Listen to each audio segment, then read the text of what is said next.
And let me just say this to you. Don't be a statistic. Don't be part of the many. Because although this is prophecy, you still have a free will to choose.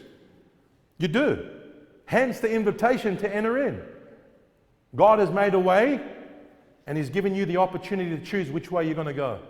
But I know one thing for sure, that if you choose the wide gate, and you enter in, and you end up destroyed, judged, you end up facing the wrath of God, entering in an eternal destruction, hellfire, torment. Listen, there's one thing that you can't sit and say in hell, is that I did not know. You can't say that. You can't say that.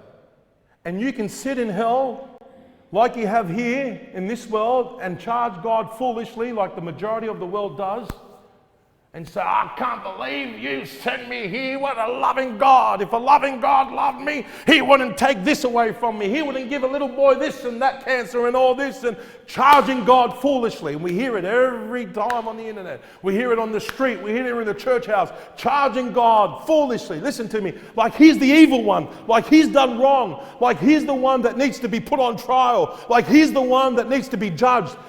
That's foolishness, my friend. That is the mind of Lucifer. And you, or anyone that thinks like that toward God, it doesn't move Him. You think He's shaken?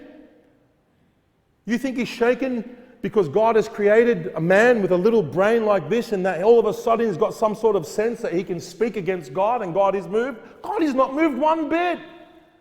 Because He knows His character and His integrity. He knows that He's holy and righteous, and people just can't handle that. You know what they can't handle? Accountability for their sin.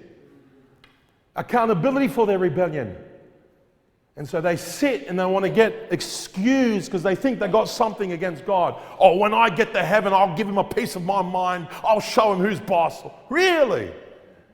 And that's the age. I'm just speaking out for the age that we live in today. And if you can't see it or hear it out there in the world, but I don't know where you are and what you're doing, but I hear it almost every time I go out soul winning. And you know why God pointed out one man in His generation that lived upright and eschewed evil, and God said, look at Job, because the devil didn't have a number on him. He tried. All right, you got one left. Let's see how he does. Come on, look at him. Look how you've blessed him. Take everything away from him and watch him curse you to your face. And what did Job do? He praised God. And that's what God is looking for today. And there are few and far in between, my friend. Few. Few. Because our wishy-washy Christianity is willing to worship God and praise and dance and sing to Him as long as they have health and wealth. Take all that away and that's the test.